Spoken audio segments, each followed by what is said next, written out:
శ్రీమద్భగవద్గీత కర్మయోగం తృతీయాధ్యాయము కర్మయోగం. తస్మాదసక్తః సతతం కార్యం కర్మ సమాచర అసక్తో హ్యాచరన్ కర్మ పరమాప్నోతి పూరుషః. చెప్తున్నారు భగవంతుడు, తస్మాత్ అసక్తః సతతం కార్యం కర్మ సమాచర. మనకి కర్మ విషయాన్ని చెప్పి మధ్యలో ఎవరు కర్మ చేయకపోయినా పర్వాలేదు అన్నటువంటి విషయాన్ని ఒక 2 శ్లోకాల్లో నిన్న వ్యక్తం చేశారు. మనకి 17, 18 2 శ్లోకాల్లో ఎవడైతే ఆత్మయందే సదా ఉంటాడో అతడుకి నిత్య కర్మలు, నైమిత్తిక కర్మలు ఇవన్నీ కూడా ఆయనకి సంబంధం, చేయకపోయినా పర్వాలేదు. అది దేవతకి సంబంధించిన కర్మలు చేయకపోయినా దేవతలు ఏమి అనుకోరు. ఎందుకంటే ఇక వారు ఎవరైతే ఆత్మతత్వ జ్ఞానులో అటువంటి వారికి వారే వెళ్ళి స్వయంగా సేవలో పాల్గొంటారు. ఎవరైనా దేవలోకాన్ని కావాలనే వారు తపస్సు చేస్తేనే ఆ లోకం ఎక్కడ అపహరిస్తారని వాళ్ళ విగ్రహాలు కలిగిస్తూ ఉంటుంటారు వాళ్ళు. అర్థమైందా? తత్వజ్ఞానులు ఎక్కడున్నా వారికి విగ్రహాలు ఏమి లేదు, విగ్రహ నివారణ చేస్తూ ఉంటుంటారు. అది చేత దానికి సంబంధమైన పూజలు కానీ ఏవి మానినా అతనికి పర్వాలేదు. ఇక సామాన్య అంతా కూడా చెప్తున్నారు, తస్మాత్ అయా అందువలన సతతం అసక్త ఆసక్తి లేకుండా సతతం ఎల్లప్పుడూ కూడా కార్యం కర్మ సమాచర. ఏదైతే నిత్య కర్మ, నైమిత్తిక కర్మ, ప్రాయశ్చిత్త కర్మ, ఉపాసనా కర్మ ఇత్యాది కర్మలన్నీ ఏవైతే విధించి ఉన్నాయో మానవునకు ఆ కర్మల్ని చక్కగా సమ్యక్ ఆచర సమాచర, అవి లెస్సగా చెయ్యి. ఇది మాత్రం గుర్తుపెట్టుకో, అసక్తో హి ఆచరన్ కర్మ, అసక్తో హి ఆచరన్ కర్మ. అసక్త అంటే ఏమిటి? నిష్కాము. అది ఏం చేస్తారు తెలుసా? పరమాప్నోతి పూరుషః. ఆ పరమపదమైనటువంటి అఖండమైనటువంటి అవ్యయమైనటువంటి ఆ స్థానాన్ని అందజేస్తాడు. నువ్వు కర్మ చేసేటప్పుడు ఒకే కర్మకి మనకి ఏమి 2 ఫలాలు వచ్చే పని చేసుకోవాలి. అప్పుడే మనకి హాయిగా ఉంటుంది. కర్మకి ఫలము వస్తుంది. మనము కోరిక లేకుండా చేస్తే ఫలం వస్తుందా రాదని ఏ చింత లేదు. మన తృప్తి కోసం చేసుకోవడం అంతే, మన తృప్తి కోసం. కోరికతో చేయని లేకపోయినా మొత్తం మీద ఏ కర్మ చేస్తే ఏ ఫలం అనేది సృష్టి ప్రారంభంలో నిర్ణయం అయిపోయింది కాబట్టి అది కోరినా వస్తుంది, కోరకపోయినా వస్తుంది. కోరితే వచ్చేది 1 లాభం, కోరకుండా చేస్తే 2 లాభాలు. అదే పనికి. అందుకని భగవదాత్మని ఈశ్వరాత్మ బుద్ధితో చేస్తూ ఉంటుంటే ఆ కర్మకి ఫలము వస్తుంది, చిత్తశుద్ధి కలుగుతుంది. చిత్తశుద్ధి ద్వారా ఆత్మానాత్మ వివేచన శక్తిని గ్రహించే బుద్ధికి సామర్థ్యం వస్తుంది. ఆత్మ పదార్థమైనటువంటి అన్వేషణతో చివరికి ముక్తి కలుగుతుంది. అందుకే చెప్పారు ఇక్కడ శ్లోకంలో మనకి, తస్మాదసక్తః సతతం కార్యం కర్మ సమాచర అసక్తో హి ఆచరన్ కర్మ పరమాప్నోతి పురుషః. పరం అంటే ఏమిటి? ఆ ఉత్కృష్టమైనటువంటి స్థానముని ఆప్నోతి పొందుచున్నాడు. అందుచేత మనం చేసినటువంటి ప్రతి కర్మకి అంతిమ పరాకాష్ఠ ఏమిటి అని ఆలోచన చేసుకోవాలి. మానవ జన్మ యొక్క పరాకాష్ఠ ఏమిటి? మానవ జన్మలో చేసే పనుల యొక్క పరాకాష్ఠ సా కాష్ఠ సా గతి అన్నాడు. లాస్ట్కి అది అనమాట. మోక్షధామాన్ని అలంకరించడం.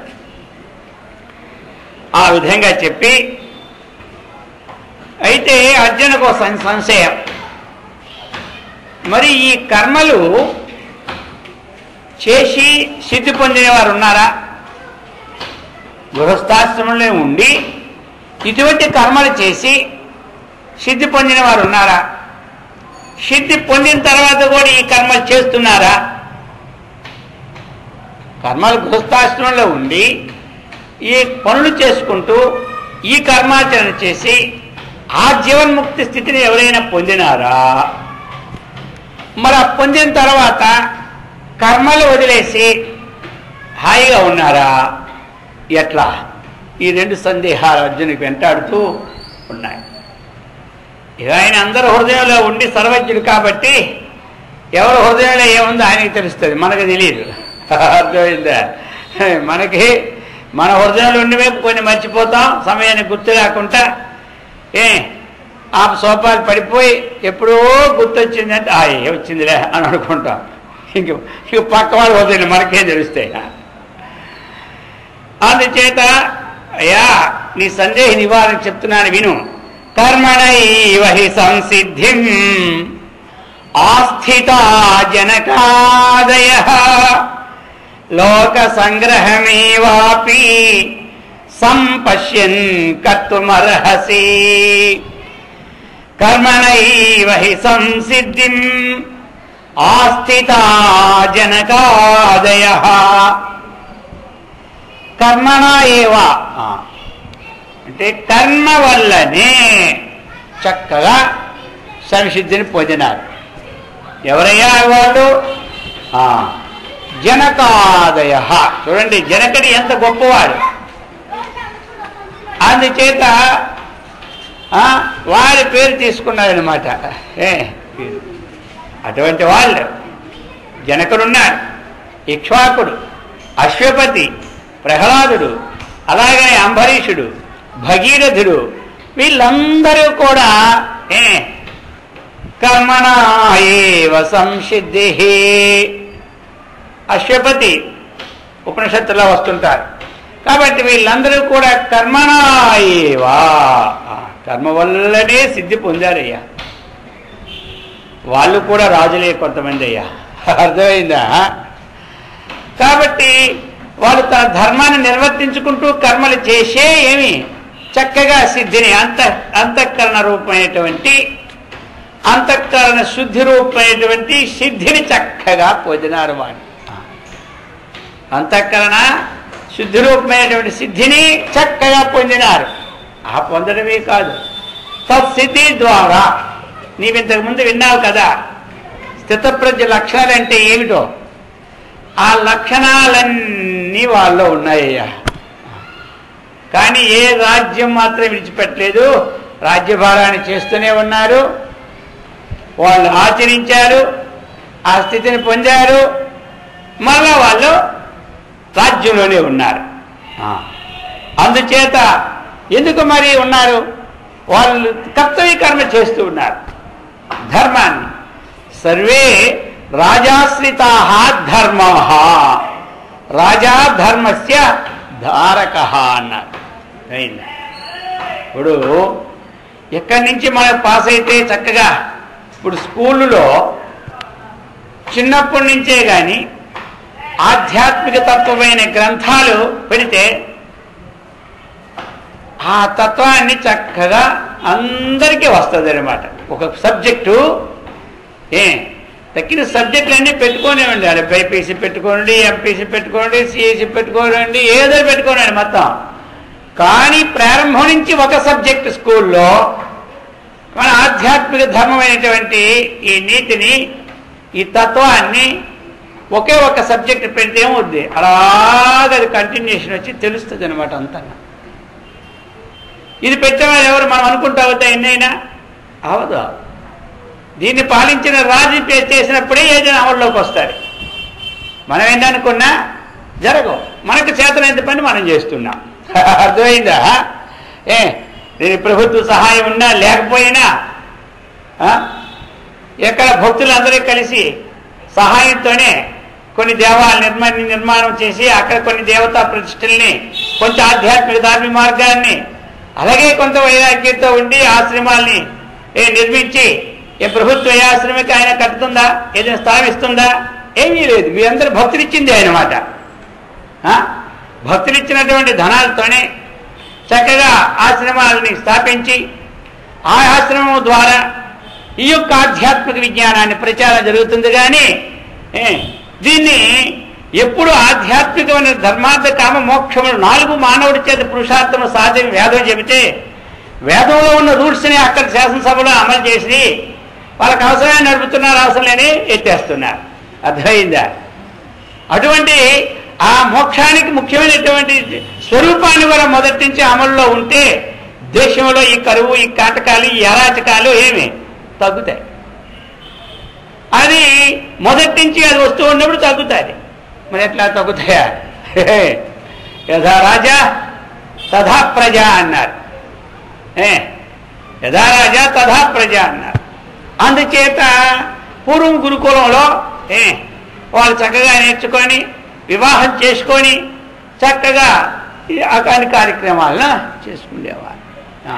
ఇప్పుడు సూత్రుల వారు అనగా, సౌనికాది మహాములు అనగా వాళ్ళందరూ గృహస్థులే. చదువుకొని విజ్ఞానాన్ని సంపాదించుకొని దీన్ని ఉండేది. అందుచేత సర్వే రాజాశ్రితా ధర్మా. మనం ఏంటనుకున్నా అవుతాయా?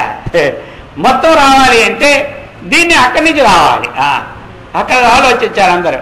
ఆలోచించి ప్రతి వారికి కూడా ఆధ్యాత్మిక నైతికమైనటువంటిది ఒక స్థితిని కల్పాలన్నటువంటిది ఒక మొదటి నుంచి రావాలి. ఓ 10-12 ఏళ్ళు ఒక సబ్జెక్టు వెళ్ళేసరికి ఇప్పుడు చక్కనివన్నీ తెలిసిపోతుంది. ఆత్మ అంటే ఏమిటో, అనాత్మ అంటే ఏమిటో, ధర్మం అంటే ఏమిటో, తల్లిదండ్రులను ఏ విధంగా పోషించాలో, వాడిని మనం తిట్టాలా తిట్టొద్దా, అర్థమైందా, ఇవన్నీ అర్థం గట్టిగా పడతాయి అన్నమాట. లేకపోతే కొంత వయసు వచ్చేసరికి అయిపోయాను, తల్లి లేపో, నీతో అనేది నాతో అనేది అంటాడు. ఎక్కడ వదిలాసిన పో, లేకపోతే 10,000 పంపుతానులే అంటాడు. ఆ పరిస్థితులు అనమాట. నువ్వు ఇంటి దగ్గర ఉంటే కుదరదు అంటాడు. అర్థమైందా?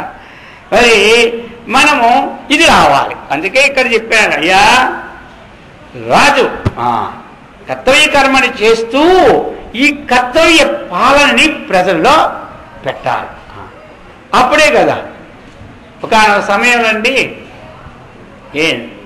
ధర్మం అధర్మం అని అలెగ్జాండర్ గారు పోతూ ఉన్నారు తన యొక్క మంత్రిని తీసుకొని.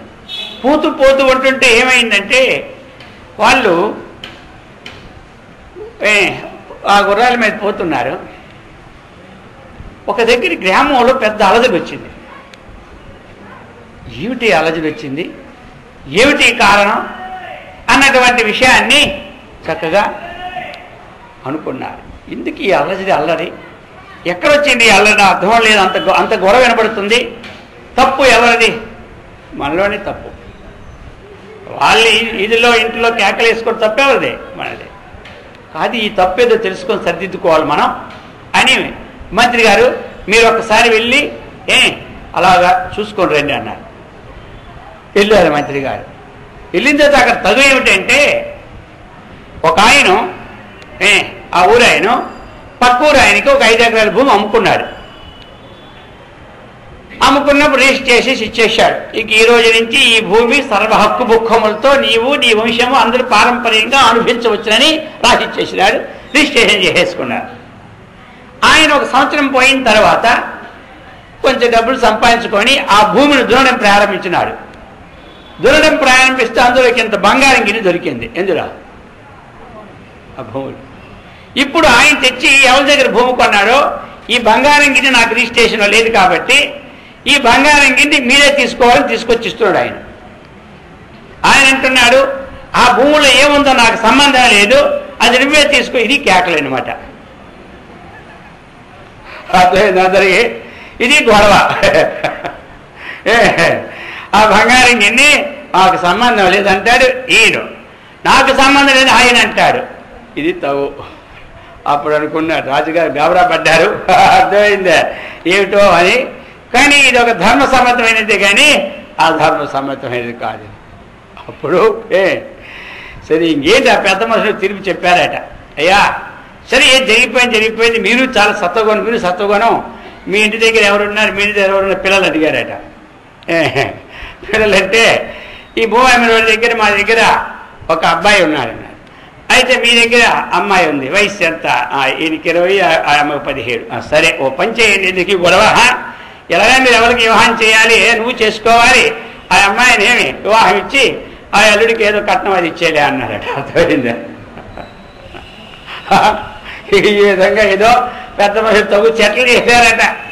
చెట్లు చేస్తే అది చూశాడు. చూసి మంత్రిగా రాజుతో చెప్పారు, ఓహో ఇదా, ఏదో గొడవ వచ్చింది, ఏ అధర్మం వచ్చిందో, ఎక్కడ మరి అధర్మం వస్తే తనలోగా దోషం ఉంటేనే వస్తుంది అన్నటువంటి పరిస్థితి అప్పుడు. ఇప్పుడేమి అనిత్యాన్ని శరీరాన్ని అందరి సొమ్ము నాకే రాని, పైకి మాత్రం వేదాంతం అనిత్యాన్ని శరీరాన్ని, ఈ శరీరానిత్యమని అంటుంటాడు. కాబట్టి అంత అందరి సొమ్ము నాకే రాని. ఇదే అనమాట. అందుచేత చెప్పారు, సర్వే రాజాశ్రితా ధర్మ రాజా ధర్మస్య ధారక. అర్జున, అందుచేత నువ్వు చేయదగిన కర్మ చేయి. చేసి ఆస్థిత జనకాదయ, వాళ్ళందరూ కూడా అలాగే చేసినారు. కర్మ చేసి సిద్ధిని పొందారు. అంతఃకరణ సిద్ధిని పొంది ఆత్మానాత్మ విచారణ చేసి జీవన్ముక్తి స్థితిని పొంది మళ్ళీ ఆ కర్మని వదలకుండా తాను చేస్తే ఇతరుల చేత ఆచరిస్తూ ఉన్నారని చెప్పారు. ఇక దానితో అర్జునుడు అనుకున్నాడు, అయితే మరి వాళ్ళు ఎందుకు చేస్తున్నారు? ఒకవేళ లోక సంగ్రహమేవాపి సంపశ్యన్ కర్తుమర్హసి, ఇక వాళ్ళు చేసి తాను సిద్ధిని పొందిన తర్వాత లోక సంగ్రహార్థం లోకాశ్రమస్థ సుఖినో భవంతు అన్న ఉద్దేశంతో చక్కగా లోకహితమైనటువంటి కార్యక్రమాల్ని చేస్తూనే ఉన్నారయ్యా. కర్మ వదిలే కన్నా చేయడం చాలా గొప్పదన్నారు ఇంతకుముందు. కాబట్టి చేసే కర్మ నీకు లోకహితంగా ఈశ్వరార్పణంగా చేసినావా నువ్వు తప్పక పరమాప్నోతి పురుష అన్నాడు. ఎందుచేతంటే ఇప్పుడు చెప్తున్నారు ఈ విధంగా, యజ్జదాచరతి శ్రేష్ఠ తత్తదేవేతరో జనః శయత్ ప్రమాణం కురుతే లోకస్తదనువర్తతే. యద్యత్ ఆచరతి శ్రేష్ఠ, ఎందుకంటే వాళ్ళు చక్కగా ఆచరణ చేసి స్థితిని, ఇహలోకంలో ఉన్న స్థితిని, శరీరం ద్వారా సంపాదించవలసిన స్థితిని రెండును పొందారు. ఇప్పుడు వారు ఆచరణ చేస్తూ ఉంటుంటే లోకంలో ఆయన చాలా గొప్పవాడు, ఆయన ఆచరణని మనం ఆచరించాలని ఇతరులు భావిస్తారు. అందుచేతయ్యా యత్యతో ఏదేదైతే శ్రేష్ఠ పురుష, ఆ శ్రేష్ఠుడైనటువంటి పురుషుడు ఆచరిస్తారో తత్తు తదేవా అన్నాడు. దానిని ఇతర జన అన్యమైన లోకులు చూసి ఆచరిస్తారు. ఆచరణే కాదు, శయత్ ప్రమాణం కురుతే, ఆయన చేసేదే ప్రమాణం. ఎందుకు? ఆయన శాస్త్రాన్ని చోదించి చక్కగా ఆ శాస్త్రంలో ఉన్న విషయాన్ని తాను ఆచరించి ఇతరులకు చెప్తున్నాడు. కాబట్టి మనకి చదువు వచ్చినా చదువు రాకపోయినా ప్రమాణం ఆయనే శ్రేష్ఠ పురుషుడే అని నిర్ణయం తీసుకుంటారు. అది శాస్త్రం ప్రమాణం. మనకి శాస్త్రాన్ని చక్కగా చూసి ఆచరించిన ఆచార్యుడు మనకి ప్రమాణం. ఆచార్యుడు అంటే ఎవరు? ఆచినోతి శాస్త్రార్థాన్, అది స్వయం ఆచరతి ఆచార్య స్థాపయతి ఇత్యాచార్య. ఆచార్యులు అంటే చదువుకునే వాళ్ళందరూ ఆచార్యులే. కానీ శాస్త్రం ఏం చెబుతుందంటే, ఏదైతే చక్కగా శాస్త్రం చెప్పిందో దాన్ని తెలుసుకొని దాన్ని తాను ఆచరించిన తర్వాత ఇతరులు చెప్పేవాడు ఎవరో ఆచార్యులు. అటువంటి శ్రేష్ఠ పురుషుడు ఏదైతే ఆచరిస్తున్నాడో లోకం తదనువర్తతే, దాన్ని అనుసరించుకొని పోతాడు. అందుచేత శాస్త్రం చెప్పింది, ఆచారహీనా నపుణంతి వేదాః. ఆచారహీనుణ్ణి వేదాలు కూడా పావనం చేయలేవనేసింది. అర్థమైందా? ఆచారహీనుణ్ణి వేదాలు కూడా పావనం చేయలేవు. ఇంకేం చేస్తాయి? వేదం చెబుతుంది ఆచరణ చేయమని, ఇంకేదం ఏం చెబుతుంది? ఇది చెయ్యి ఇదని చెబుతుంది. మరి చేయని వాడికి ఇంకా చేసేది పావనే ఉంది.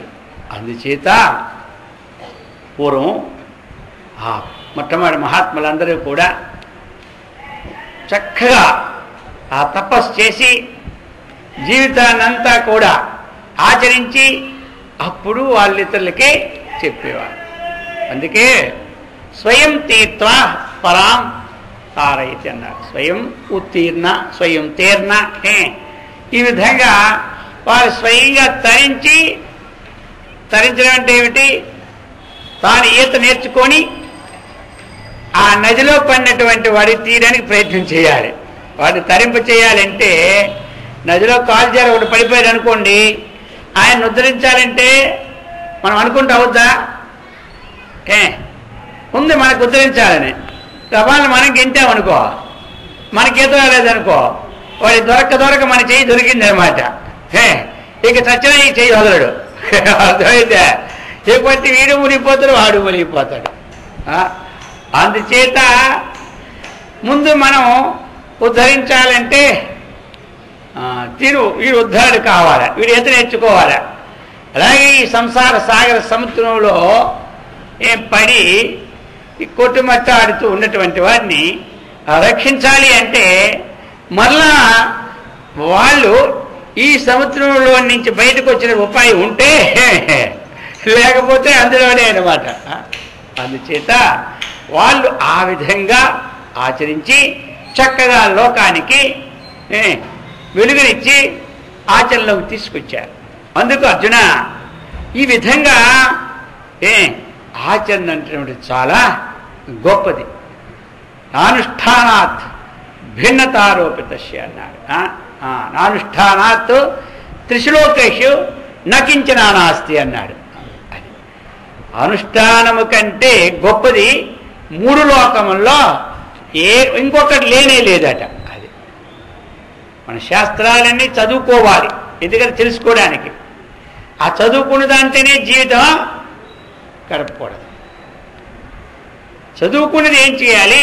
ఆచరణ.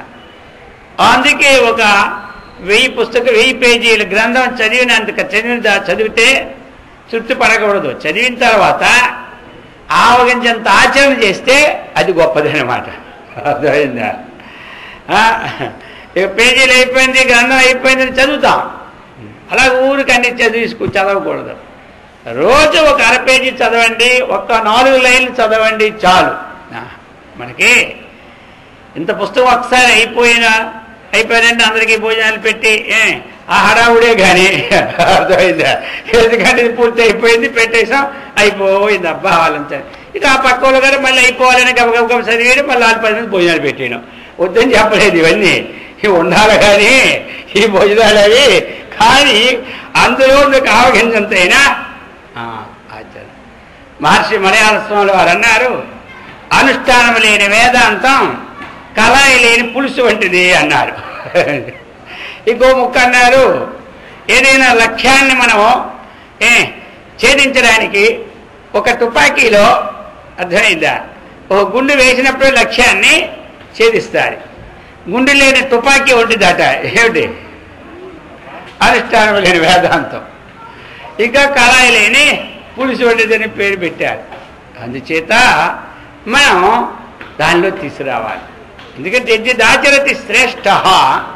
ఒక శ్రేష్ఠుడు ఆచరణ చూసి ఇతరులు ఆచరిస్తారు కాబట్టి ఆ శ్రేష్ఠుని యొక్క ఆచరణ కపటం లేకుండా ఉండాలి. అది ఇక్కడ అర్థమైందా? లేకపోతే ఇంతకుముందు చెప్పాడు, కర్మేంద్రియాన్ని సంయమ్య, కర్మేంద్రియాలతో ఆచరణలాగే ఉంటుంది. మనస్సుతో చింతిస్తే అది ఫలితమా ఉండదు. సరే, ఇంకా ఇక్కడ ఒక సందేహం రావచ్చు. మరి ఆ చెప్పినటువంటిది మనం ఆచరిస్తే ఒకవేళ ఆయన సరిగా ఆచరణ లేకపోతే మనం అది చేస్తే మనకి పని చేస్తుందా పని చేయదా? అర్థమైందా? మళ్ళీ కొంతమందికి డౌట్ వస్తూ ఉంటుంటుంది అన్నమాట. సరే, ఏది కానీ ఉండి ఇప్పుడు మనకి వైద్యుని దగ్గరికి వెళ్తున్నాం, డాక్టర్ గారి దగ్గరికి. ఇక ఆయన ఏది ఆచరణ చేశారో లేదో మొత్తం మీద ఆయన మనకు ఔషధం రాసి ఇచ్చినాడు, మందు. ఆ మందు మనం వేసుకున్నాం, అది వ్యాధి నివారణ అవుతుందా లేదా? వ్యాధి నివారణ అవుతుందా లేదా?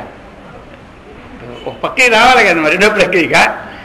సరే, ఇక ఆయన ఏమి తింటారో ఏమి లేదు, మాంసాహారం మనం వద్దనడు అనుకోండి, ఆయన తినడు అనుకోండి, తర్వాత సంగతి అది. అర్థమైందా? ఇక ఇవన్నీ వద్దు, మనకు కావాల్సింది ఏమిటి అక్కడ? మందు. స్వామివారు ఏం చెప్పారంటే, ఆచరణ చేసి ఇతరులకు చెప్పినప్పుడు వాళ్ళ హృదయ గ్రంథిని చక్కగా చీలిస్తారు. ఇది మెయిన్ పాయింట్. ఇప్పుడు రెండో పాయింట్లో వెళ్తున్నాం. మరి ఆ విధంగా మనకు తెలియదు కదా వాళ్ళ ఆచరణ ఉన్నారో లేదో. ఈ డౌట్స్కి మొట్టమొదటి మనం క్లియర్ చేసుకున్నాం.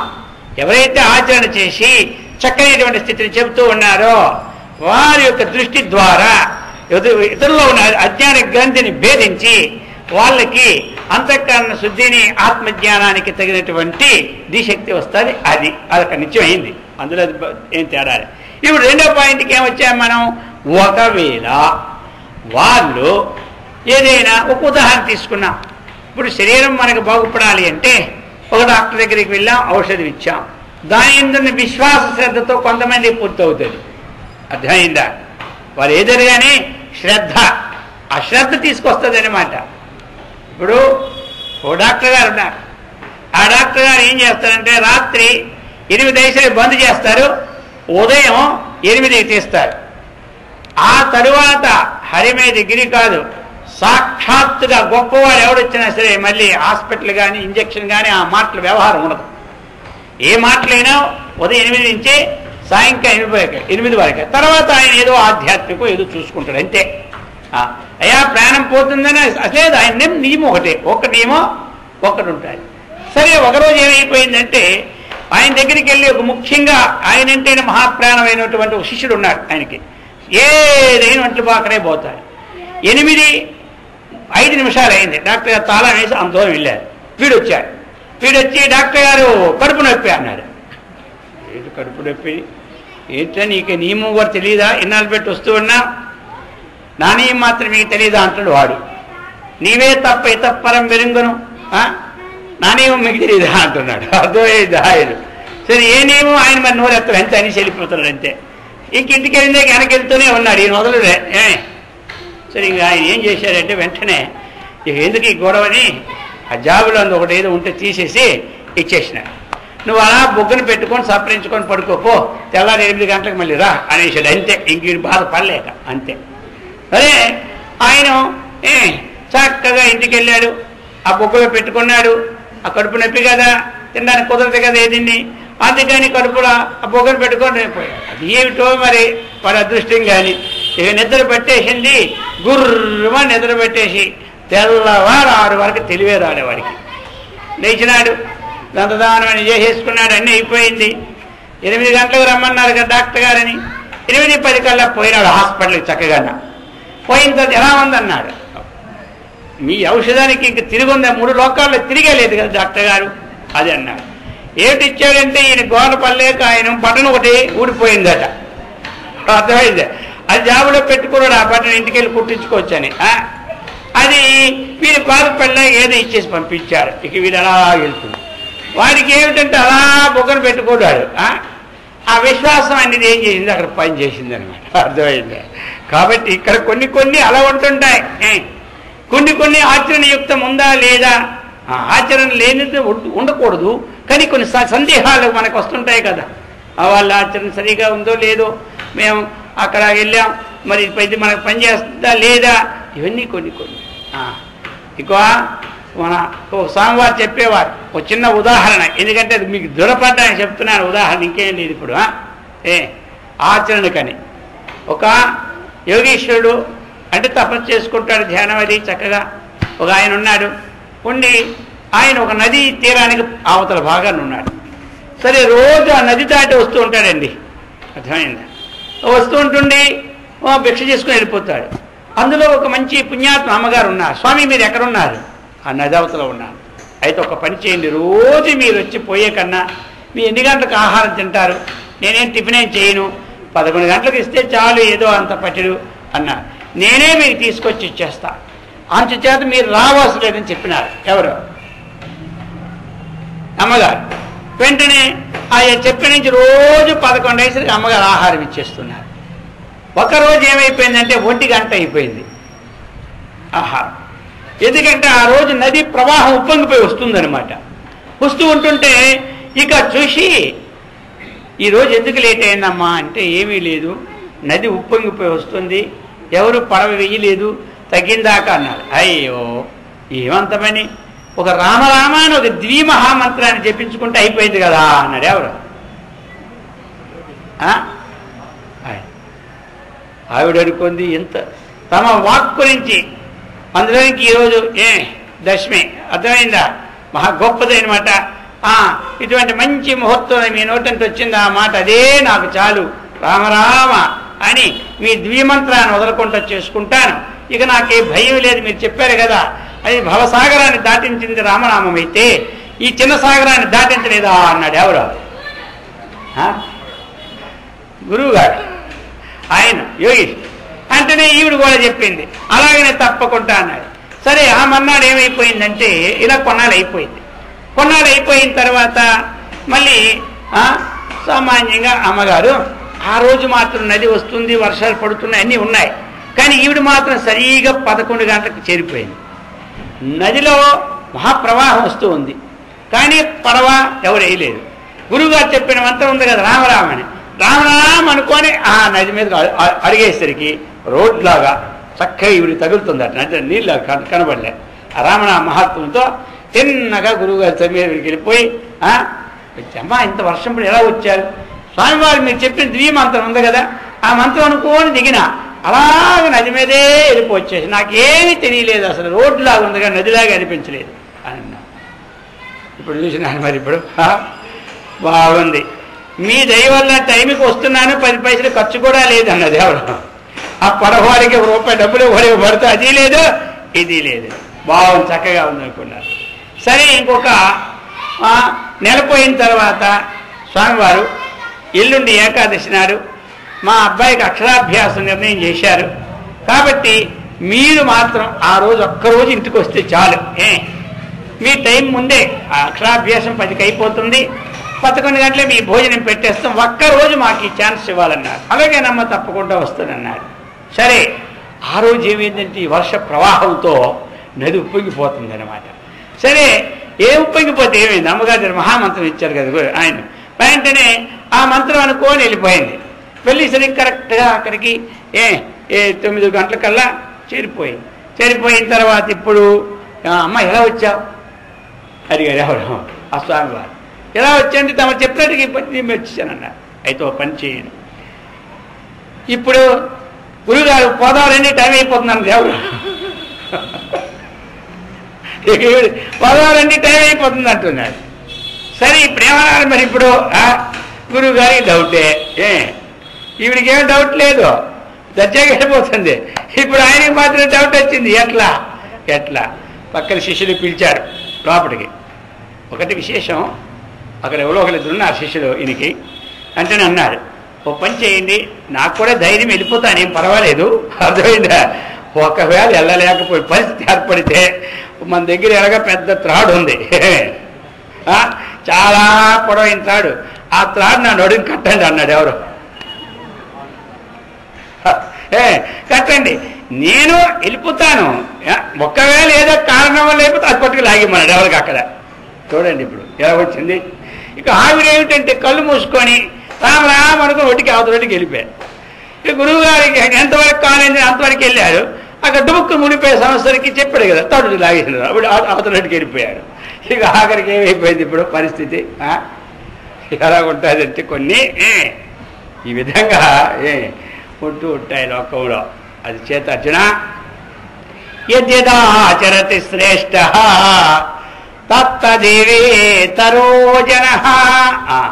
లోకంలో ఏది చెప్పడానికి మనం అనుకున్నామో ఆ చెప్పేది ఏదో చక్కగా తాను ఆచరణ చేసినటువంటిదే అసలైనటువంటిదని చెప్పి అతను చెప్పినదే ప్రమాణమైన లోకం అందరూ భావిస్తారు కాబట్టి ఈ విధంగా చెప్పినారు. నమే పార్థాస్తి కర్తవ్యం త్రిషు లోకేషు కించన నానవాప్తమవాప్తవ్యం వర్త ఏవ చ కర్మణః.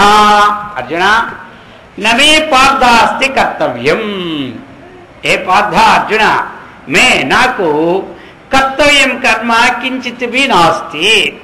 నేను లోకంలో చేయదగినది ఏమీ లేదు. అయినప్పటికీ నా నవాప్తమవాప్తవ్యం, అయ్యా నాకు అనవాప్తము లేదు, అవాప్తము లేదు. అవాప్తం అంటే పొందదగినది, అనవాప్తం అంటే పొందరానిది. ఏదైనా నాకు ఒక లాభం అనేది లేదు, ఇది రానిది అనేది లేదు.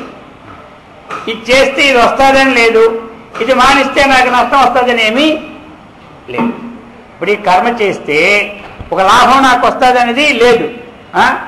ఈ కర్మ చేయకపోతే నాకేమైనా నష్టం అవుతుంది అనేది కూడా లేదు. అయినను కొత్త ఏవచ కర్మని, నేను చక్కగా కర్మ యందు కర్మలు చేస్తూనే ఉన్నాను, కర్మలో చేస్తూనే ఉన్నాను. అయితే మరి మీకు లాభము లేదు, నష్టము లేకపోతే కర్మ ఎందుకు చేయాలి? అది ఎందుకు కర్మ చేయాలి, మళ్ళీ ఎందుకు అని అన్నాడు. అంటే అంటున్నారు, యదిహ్యహం నవర్తేయం జాతు కర్మణ్యతంద్రితః మమ వర్త్మానువర్తంతే మనుష్యా పార్థ సర్వశః. ఇది ఒకవేళ అహం నేను నిశ్చయపూర్వకంగా నవర్తేయం కర్మలు చేయకుండా కర్మల్లో పాల్గొంటా ఉన్నానంటే అతంద్రిత, నేను ఆలస్యంగా ఉండి, ఆలస్యం అంటే మన భాషలో ఏమంటారు, సోమరితనంగా అని. అటువంటి అతంద్రిత అలాగాని కర్మని కర్మ యందు. ఇంకా రెండు అర్థాలు ఇక్కడ. తంద్రిత అంటే ఆలస్యము, స్వామరి. ఇక్కడ అతంద్రిత అని విడదీసినప్పుడు నేను సావధానుణ్ణి, నేను సావధాన చిత్తంతో కూడిన వాడని, నిశ్చయపూర్వకమైన దాంట్లో ఉన్నవాడని ఎప్పుడైతే కర్మల యందు నేను ప్రవర్తించలేదో, నేను అదే ఆ విషయం నిత్యం అయిపోయి నేను అది నిర్ణయం తీసుకొని కర్మలను ప్రవర్తించదనుకోండి, అప్పుడు ఏమవుతుంది, గొప్ప హాని లోకానికి. ఎందుకు? నేను ఒక ఆచరణకి యోగ్యమని భావించి నేను రాసిన గ్రంథాలని, నేను ఏదో ఆచరించిన ఆచరణని అందరూ అనుసరిస్తున్నారు. ఇప్పుడు ఏమవుతుందంటే నేను ఆ చేయవలసిన కర్తవ్య విధి కర్మలు చేయకపోతే లోకం నన్ను చూసి అనువర్తిస్తారు. అప్పుడేమవుతుంది, వాళ్ళకి వచ్చిన దోషానికి కారకుండా నేను అవుతున్నా. అర్థమైందా? ఇక వాళ్ళు కూడా నా మార్గాన్ని అనుసరిస్తారు. ఇప్పుడు చూడండి, అందుకనే ఇంట్లో వాళ్ళు ఏది జ్ఞానం కలిగినా పెద్దవాళ్ళకి ఇంటిలో ఒక దీపం ఒక దేవుడిని పెడుతుండాలి. పెద్దవాళ్ళకి కలిగినా వాళ్ళ ఇంట్లో మానకూడదు. జ్ఞానం మాకు కలిగింది ఇంకేమీ లేదు అని మానేసి అనుకోండి, కొన్నాళ్ళకి ఏమవుతుందంటే వారికి పుట్టిన పిల్లలు కూడా ఇక వాళ్ళకి అలవాటే పోతుంది. మా ఇంట్లోనే ఈ ఆచరణ ఎవరో వచ్చారో అనుకోండి, మీరు ఎప్పుడైనా ఒక దీపం తోమి పెట్టుకోలేదు, అయ్యో మా తాతల నుంచి ఇది మాకు అలవాటే లేదని అంటారు. అందుకని ఇందులో ఉన్నవారి జ్ఞానులైనా ఈ మంచి పని కదా, ఇవి కళ్యాణకృతమైన పనులు. భగవంతుని మనం ఆరాధిస్తే వచ్చే నష్టం ఏమిటి? ఏమీ లేదు. ఎంతో టైం వేస్ట్ చేయడం లేదా? ఎల్లప్పుడూ కూడా ఆత్మతత్వంలో లీనమైపోయినటువంటి వాడికి చెప్పాడు ఇంతకుముందు, యస్వాత్మరితరేవస్యాదాప్త తృప్తస్య మానవ అని నిన్న చెప్పుకున్నాం. అటువంటి వాడు చేయిపోయినా పర్వాలేదు. కానీ ఇక సగం తెలిసి సగం జ్ఞానం మనకి తెలిసి మనం విద్యుక్తమైనటువంటి కర్మలు ఎప్పుడు కూడా మానకూడదు. అది మాన్యంలో ఇతో భ్రష్ట తతో భ్రష్ట అన్నాడు. మాన్యం దానివల్ల ఏమైపోయింది, అంతఃకరణ శుద్ధి లేకపోయింది. ఇక ఇంట్లో ఉన్న వాళ్ళు కూడా అందరూ మానేస్తారు. ఇక మన రోజులు 24 గంటలు పనులు చేస్తూనే ఉన్నాం. ఒక 10 నిమిషాలైనా ఒక ఏకాగ్రతమైన చిత్తంతో కూర్చోడానికి అవకాశం ఉండేది ఇంతకుముందు. ఇవన్నీ కూడా లేకపోతాయి. అందుచేత ఈ విధంగా మనుష్యా పార్థ సర్వశః ఉత్సీదేయురిమే లోకాః న కుర్యాం కర్మ చేదహం శంకరస్య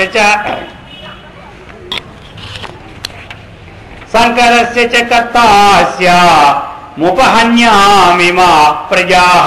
ఇప్పుడు నేను గాని చేయకుండా స్వామృతనంతో ఉండిపోతే, నేను గొప్పవాణ్ణని నన్ను చూసి వాళ్ళకు కూడా మానిస్తే వచ్చేది నష్టం అని చెప్తున్నారు. ఉత్సీదిమే లోకాః న కుర్యాం కర్మ చేదహం శంకరస్య చ కర్తాస్య ముపహన్యామి మా ప్రజాః. అర్జున, నేను ఎప్పుడైతే ఈ కర్మలు ఆచరించిన మానవేసినానో ఈ లోకములన్నీ ఇక నా వలనే అనుసరిస్తారు. అప్పుడు ఏమవుతుందంటే అధర్మం అభివృద్ధి జరుగుతుంది, ధర్మము క్షీణం అవుతుంది. ఇక అల్లకల్లోలమైన సాంకర్యాలైనటువంటి స్థితులన్నీ కూడా ఏర్పడతాయి. ఏర్పడి ఇక ప్రజా నష్టానికి వాటిల్లుతుంది. అందుచేత వాటన్నిటికీ కూడా కారకుడు నేనవుతాను. అందుకని ఎవరైతే ఈ ఆధ్యాత్మిక తత్వాన్ని చక్కగా, ఎందుకంటే ఇప్పుడు చెప్పే వాళ్ళందరికీ కూడా కాస్త ప్రవచనం చెప్పిన వాళ్ళకి కానీ ఆధ్యాత్మిక మార్గంలో ఉన్న వాళ్ళకి కానీ కృష్ణుడు చక్కనైన వార్నింగ్ శ్లోకాలు ఇవన్నీ కూడా ఇందులో ఉన్నటువంటి ఇంకా 2 శ్లోకాల దాకా అదే ఇస్తుంటాడు, ఏ విధంగా ఉండాలి. ఇప్పుడు చెప్పడం అనేది తేలిక, చేయడం అనేది కష్టం. అర్థమైందా? చెప్పేదానికి చేయడానికి నీవి మాంసాహారం మానే అంటాడు ఒకడు,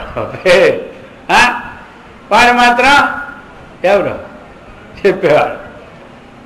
ఎలాగంటే ఒకసారి ఒక దగ్గర ఒక విషయం ఇది చెప్పినారు. ఎలాగంటే ఒక గ్రామంలోనండి ఒక ఆయన బ్రహ్మాండమైన గృహస్థుడే ఉపన్యాసం చెప్తుంటారు. కానీ ఉన్న దగ్గరున్న వారికి దగ్గర అంటారు తెలుగు సామెతలాగా. ఆ గ్రామంలో ఆయన సంగతి ఏమి ఎవరు పట్టించుకోరు. కానీ అన్నీ చాలా ప్రచారం అయిపోయి టీవీల్లోనూ తర్వాత పేపర్లోనూ అన్నీ ఆయన తాలూకా ప్రవచనాలు ఉపన్యాసాలు అన్నీ వస్తున్నాయి. చక్కనైనటువంటి పేరు పేపర్లు వస్తూ ఉంటుంటే అప్పుడు గ్రామస్తులు అనుకున్నారు, రే మన గ్రామంలో ఉన్నవాడు మన పేరు దేశాలన్నిటికీ పోతూ ఉన్నది, వీడే ఉన్న ఒకసారి మనం వెళ్ళాలని చెప్పి ఆయన దగ్గరికి అందరూ 10 మంది మీటింగ్ వేసుకుని వెళ్ళారు. అయ్యా స్వామివారు, మీరేమో ఈ ఊరు పావనం చేయాలి కదా, దేశాలన్నీ పావనం చేసినారు, అందుచేత ఈ ఊర్లో మీ ఉపన్యాసం తప్పక ఏర్పాటు చేయాలి, మీ పేరు చాలా గొప్పగా ఉంది కాబట్టి ఇక్కడ మీరు సప్తాహం ఏర్పాటు చేయాలి కోరారు వీళ్ళందరూ. సరే ఆయన అనుకున్నారు ఉన్న ఊర్లోనూ కూడా చెప్పాలి మరి మనం అనుకొని సప్తాహ ఏర్పాటు, ఎందుకంటే ఆయనకి ఎప్పుడో చెప్పాలి, 6 నెలల సంవత్సరం ముందే చెప్పారు. ఆ టైం వచ్చినప్పటికీ ప్రారంభం చేసినారు. అయిందా? ఇక ప్రారంభం చేసేయండి ఉపన్యాసం. ఆ రోజు చక్కనైనటువంటి ప్రారంభానికి వెళ్ళి భాగవత సప్తాహం తీసుకున్నాడు. ఇక అందులో కూర్చున్నాడు. మొట్టమొదట ముందు ఏం తీసుకున్నాడంటే ఒక అహింస పరమో ధర్మ అని చెప్పాడండి. అయితే ఆయన చెప్పడానికి వెళ్ళకముందు ఒక సంఘటన జరిగింది, అది చెప్పుకుందాం. ఇంటి దగ్గర ఇంతకుముందు బయట వెళ్ళేవాడు, ఇంటి దగ్గరే కదా, ఇంటి దగ్గర భార్య గారు అడిగారు, ఏమండి మీరు ఉపన్యాసానికి వెళ్తున్నారు కదా, వచ్చేసరికి ఎంత టైం అవుతుంది? అయ్యో వచ్చేసరికి అక్కడి నుంచి వచ్చేలాగానే 9 గంటలు దాటిపోతుంది, ఉపన్యాసం అయినా కూడా 10-15 నిమిషాలు పడుతుంది అవన్నీ చూసేసరికి. సరే మరి ఈరోజు ఏ కూర వండమంటారని అడిగింది ఎవరు? అమ్మగారు. ఆయన అన్నాడు, ఏ కూర వండుతావు? మన దగ్గర ఒకటి నల్ల కోడి ఉంది, తెల్ల కోడి ఉంది, ఎర్ర కోడి ఉంది, అందులో ఎర్ర కోడి వండేయమన్నాడు. నువ్వేంటా వండేమన్నా. సరే ఆవిడ అనుకుంది వండేస్తాం, కానీ ఎప్పుడు మనం ప్రవచనంకి వెళ్తున్నాం, ఆ ఛాన్స్ ఇంతకుముందు ఎప్పుడు లేనే లేదు, ఇన్ని సంవత్సరాలు పెట్టి. ఈవేళ మనకి ఎలాగా కూడా ఈ వారం రోజుల ప్రవచనంకి వెళ్దాం చక్కగా ప్రవచనానికి వెళ్ళి మనం హాయిగా ఎంతసేపటి నుంచి వచ్చి అరగంటలో ఉండి వచ్చి చిన్నాళ్ళ పరికరాలు ఇప్పుడు మామూలే, తొందరగా ఉండడానికి దాని పరికరాలు ఉన్నాయి కాబట్టి తొందరగా వండేద్దాంలే ఆ ఎరకోడు అనుకొని ఉపన్యాసానికి వెళ్ళి ఈవిడ వెళ్ళిన తర్వాత స్టేజ్ మీద ప్రారంభం అయిపోయింది. ఆ రోజు వెంటనే ఆయన ప్రారంభించాడు, అహింసా పరమో ధర్మ. ఈరోజు సబ్జెక్ట్ ఏమిటంటే ఇదండి అన్నారు, అహింసా పరమో ధర్మ. సరే, ఏమిటంటే మనసు చేత కానీ వాక్కు చేత కానీ కాయం చేత కానీ సర్వథా సర్వదా అని రెండు విశేషాలు వేశాడు. సర్వదా అంటే అన్ని ఏ సమయంలోనైనా సరే, ఏ సమయంలోనైనా సరే, సర్వథా ఏ ప్రకారముగానైనా సరే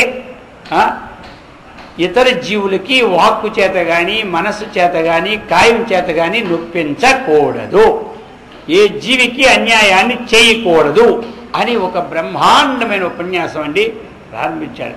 ప్రజలు అద్భుతమైపోతున్నారు, ఆహా ఎంత గొప్ప ఉపన్యాసం అని. ఈవిడ మాత్రం వింటూ ఉంది. ఇంకా చెప్పేశాడు, మాంసహ అన్నాడు. ఏమంటే ఈ మాంస శబ్దం మీరు తినకూడదు, ఎందుకంటే దాన్ని నిర్వచనం చేస్తున్నాడు. మాంసహ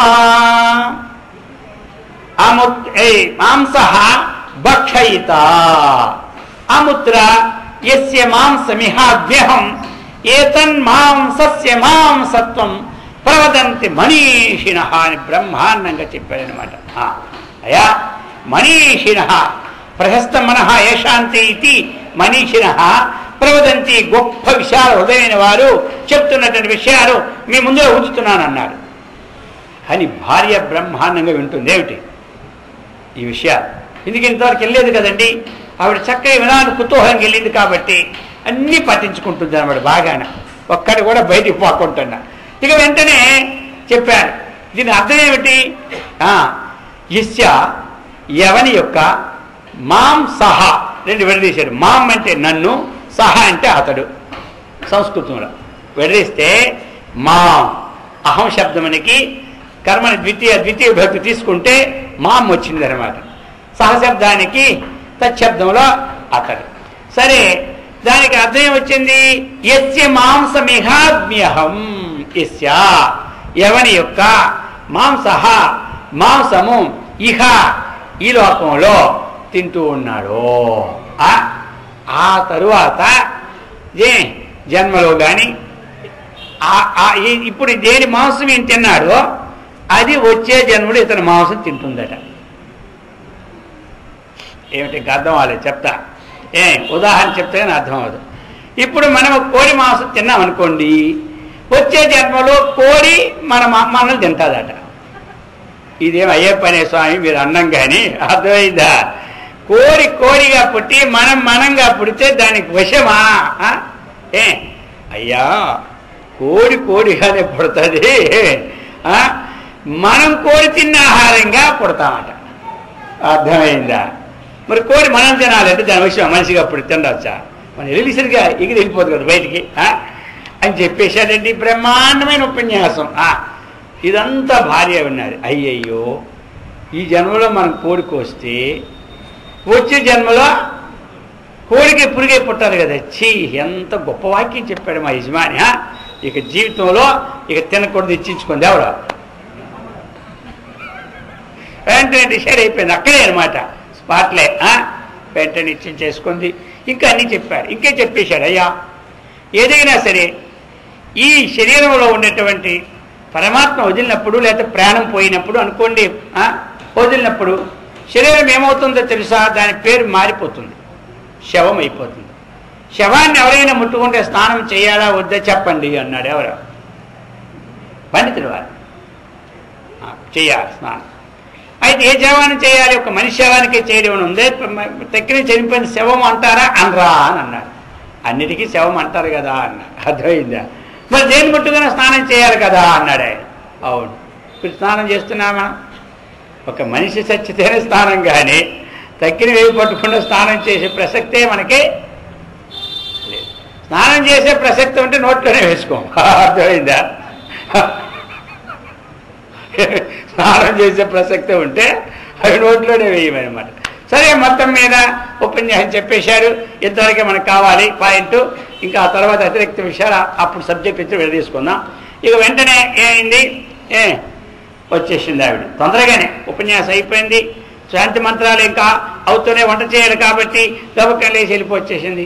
వచ్చి వెంటనే ఆ 3 కోళ్ళు కోసేసింది, తాళ్ళు కోసేసి ఈ 3 కోళ్ళను తీసుకెళ్ళి ఆ బహిర్భూలోకి వదిలేసింది. ఎవరు అది వదిలేసి చక్కనైన వంకాయలు ఉంటే అది ఆవు పెట్టి ఆ మువంకాయ బ్రహ్మాండంగా వండింది అనమాట. ఎవరు? భార్య. ఈయనన్ని చక్కగా చూసుకొని 9:30 ఈ ప్రాంతానికి చేరాడు. రాగానే కాలు కొడుక్కున్నాడు, పోయిందని కూర్చున్నాడు అంటున్నాడు. అర్థమైందా?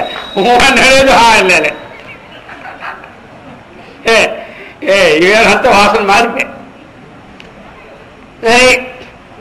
కూర్చున్నాడు. అక్కడ కూర్చొని చక్కగా పల్లెలో 3 మువ్వంకాయలు పెట్టింది. ఎవరు? ఏంటి చెప్పింది ఒకటి, చేసింది ఒకటి, నీకు మతిపోయిందా అని అడిగాడు. ఎవరు? నాకే మతిపోయింది, నాకు ఒకసారి చెప్పారు ఇక్కడ, కానీ అక్కడ మాత్రం 1.5 గంట చెప్పుకొచ్చారు కదా స్వామి. ఇప్పుడు అర్థమైంది. అక్కడే 1.5 గంట చెప్పినారు. మాంసాహారం తినకూడదు, ఏ జీవిని చంపకూడదు, శవం అయిపోతుంది, శవభక్షణం కాదు, మన శివభక్షణం కాదు అన్నారు కదా. మరి అలాంటప్పుడు నేను చెప్పినవన్నీ నేను విని నేను వదిలేశా కోడిని. తప్పుంటే క్షమించండి, కానీ వదిలేశా. ఇంక ఈవేళ నుంచి తినకూడదు అనుకోండి. చి, నీకేం తెలుసు, అవన్నీ ఉపన్యాసాలు, లెక్చర్ ఇవ్వడమే, కానీ అది మనం మానేది కాదని చెప్పినాడు. అర్థమైందా? ఇది అండి. అది ఉపన్యాసాలు, లెక్చర్లు అంతే. ఇప్పుడు కాలేజీలో లెక్చర్లు ఇస్తున్నారు, ఆ సబ్జెక్ట్ వచ్చినట్టు చెప్పేస్తారు అంతేగాని నువ్వు కోపడకూడదు, నువ్వు రాగం ఉండకూడదు, నువ్వు ద్వేషం ఉండకూడదు, నువ్వు తినకూడదు చెప్తారు, కానీ అవన్నీ కోపం లేకుండా ఉంటాడా, రాగం లేకుండా, ద్వేషం లేకుంటాడా? నీ పిచ్చిదా నువ్వు అన్నాడు. ఎవరు? ఇది అండి. ఇది పిచ్చిదా?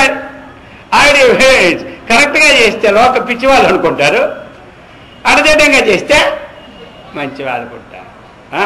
లోకులురా బల్ కాకులురా అని పెట్టాడు పేరు ఆయన. అర్థమైందా? ఈ విధంగా శాస్త్రంలో అందుకో అర్జున, యదిదాచరతి శ్రేష్ఠ తత్తదేవి తరోజన. అందుకని ఇవన్నీ కూడా ఎందుకు చెప్పుకోవడము అంటే ఆచారానికి యోగ్యంగా, లేకపోతే లోకం చెడిపోతుందని. సక్త కర్మ కర్మణ్య విద్వాంసో యథా కుర్వంతి భారత కుర్యాద్ విద్వాన్ తథా సక్తః చికీర్షుల్లోక సంగ్రహం. అర్జున, అవిద్వాంసః కర్మణి సక్తః యథా కుర్వంతి. అర్థమైందా? అవిద్వాంసులు కర్మయందు ఆసక్తి కలిగి ఏ విధంగా చేస్తూ ఉంటుంటారో అని చెప్తున్నారు. అజ్ఞానులు, అవిద్వాంసులు కర్మల యందు ఆసక్తులై వాటిని ఏ విధంగా చేస్తూ ఉన్నారో ఆ విధంగా విద్వాంసుడు జ్ఞాని లోక సంగ్రహార్థమై అసక్త ఆ యొక్క కర్మఫలము తనకు రావాలనే ఆశ లేకుండా లోకం బాగుపడాలనే ఆకాంక్షతో కుర్యాత్ చేస్తున్నారని చెప్పినారు. ఓం నమః శివాయ. ఓం నమః శివాయ.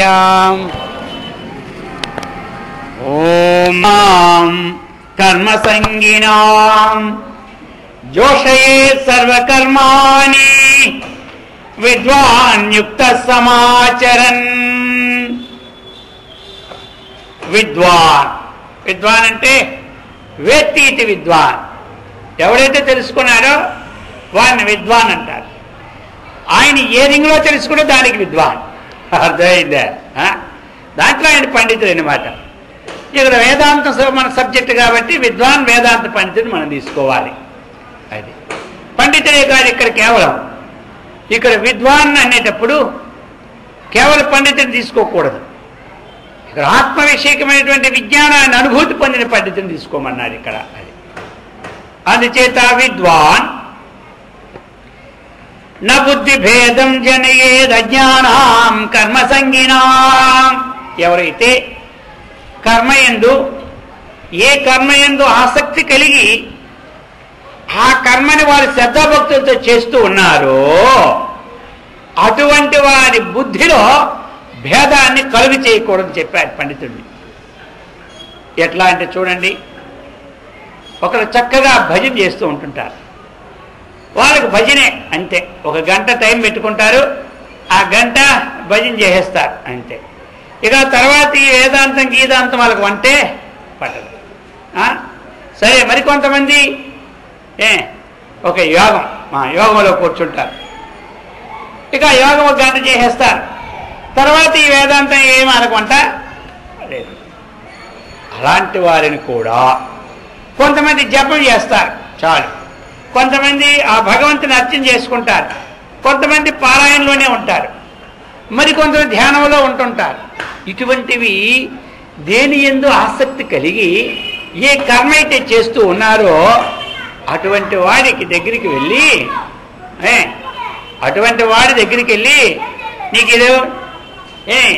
నీకు ఇవి ఇంకా ఇక్కడే ఉన్నావా, ఈ భజనలో నేనే, అయ్యో వాడి దగ్గరికి వెళ్ళి ఈ భజన ఫలం ఏమిటిది, నీకు ధ్యానం చెప్పేస్తాను రా అంటాడు, లేకపోతే నీకు యోగం చెప్పేస్తాను అంటాడు, లేకపోతే ఆత్మజ్ఞానం నేర్చుకో అని అంటాడు. అయిందా? ఇవన్నీ కూడా వాడి బుద్ధిలో భేదాన్ని కలిగించకూడదు. ఆయనకి చెప్పాలి, ఆహా నువ్వు చేస్తున్న భజన చాలా గొప్పగా ఉంది, ఈ భజనతో ఎంతమంది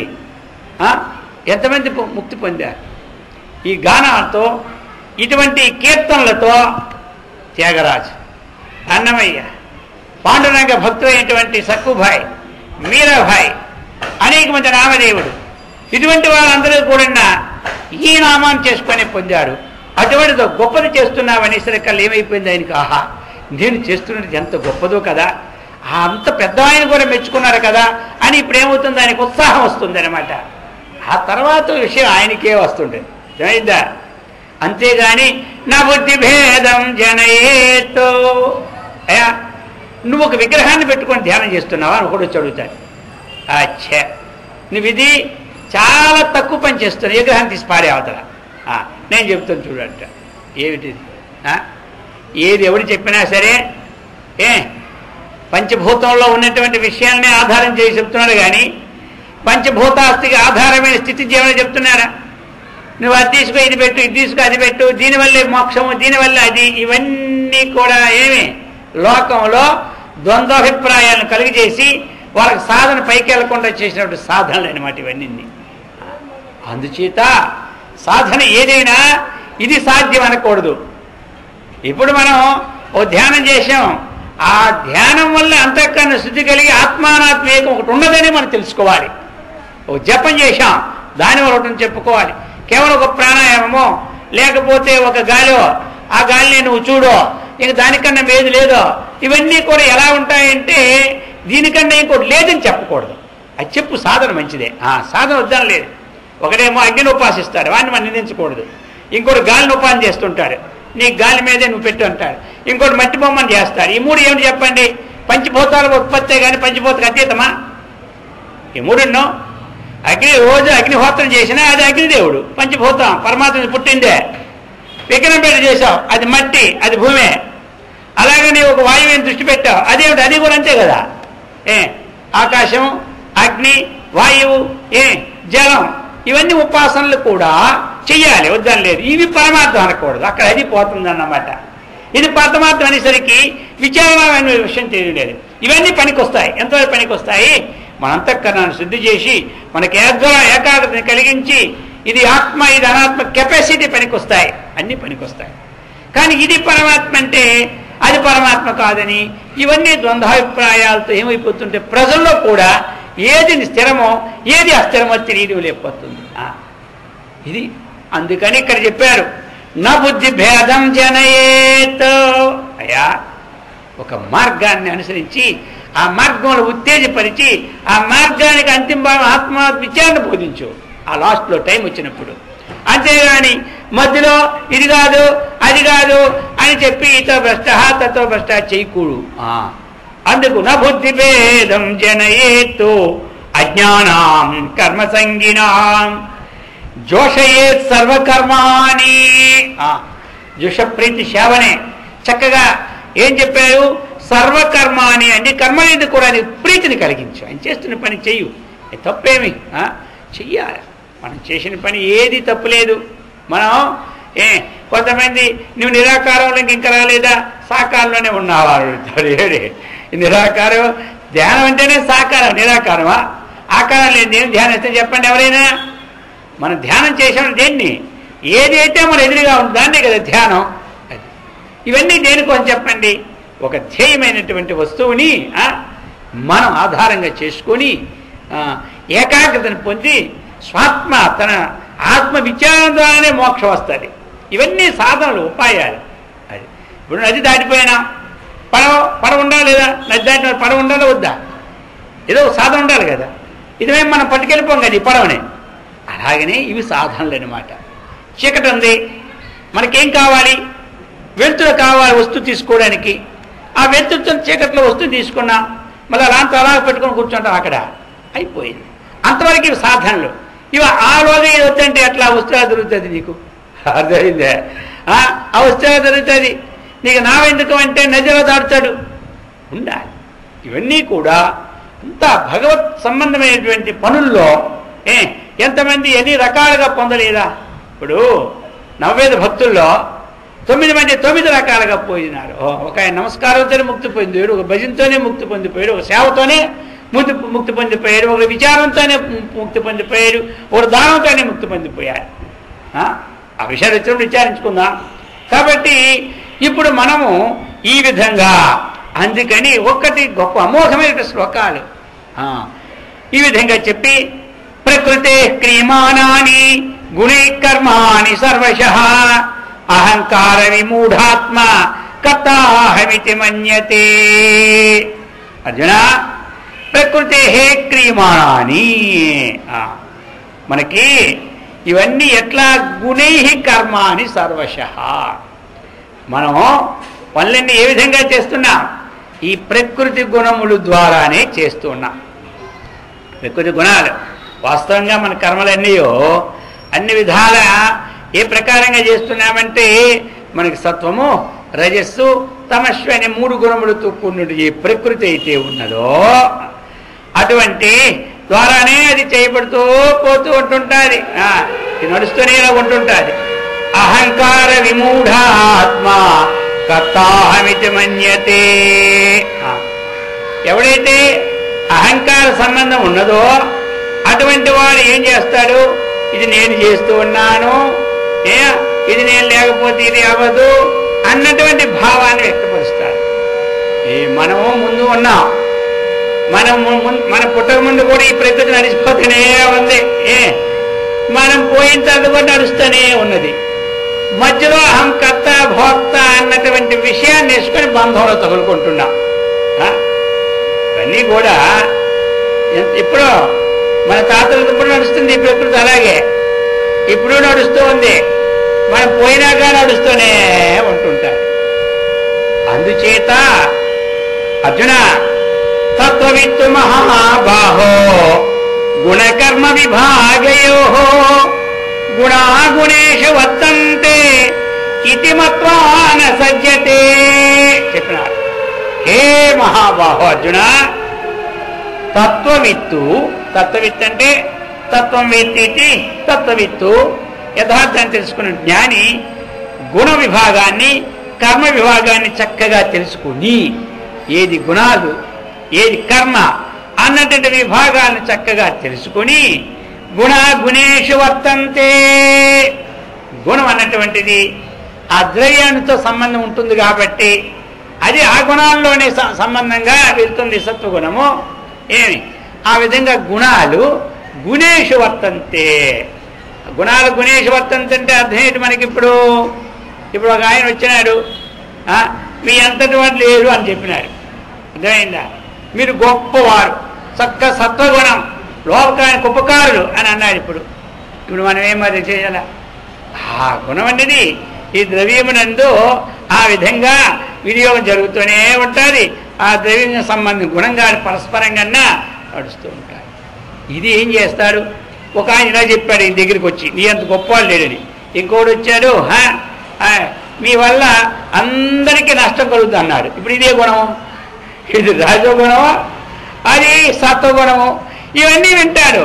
వీరు ఇప్పుడు ఏం అనుకుంటాడు? ఇవి గుణాలు పరివర్తన కానీ, ఆ గురి ఎందు ఈ గుణాలు పరివర్తన కానీ స్వభావంగా ఒకసారి తిడతాడు వచ్చి, ఇంకోసారి సరే నేను తప్పు అనేసాను, తెలుసుకోకుండా తిట్టానండి, మిమ్మల్ని క్షమించండి అంటాడు. క్షమించినప్పుడు సత్వగుణం వచ్చింది, తిట్టేటప్పుడు రజోగుణం వచ్చింది.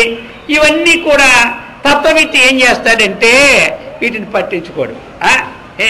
సామాన్యుడా పట్టించుకుంటాడు. అందుకని గుణేషు వర్తంతే చక్కగా భావించి ఇది మత్వా నసజ్జతే, వాటి ఆసక్తుడు కాడనమాట. అందుచేత ఈ విధంగా చక్కనటువంటి ఈ కర్మయోగ రహస్యాన్ని అందరూ కూడా చక్కగా తెలుసుకొని కర్మలు చేస్తూ కర్మలకు బద్ధులు కాకుండా ఆ విజ్ఞానమైనటువంటి స్థితిని పొంది అజ్ఞానాన్ని పోగొట్టుకొని ఇకలోక స్వపరలోకములో చక్కగా ప్రకాశించే దివ్యశక్తిని ఆ భగవంతుడు మనందరికీ సదా రక్షించుగాక. ఓం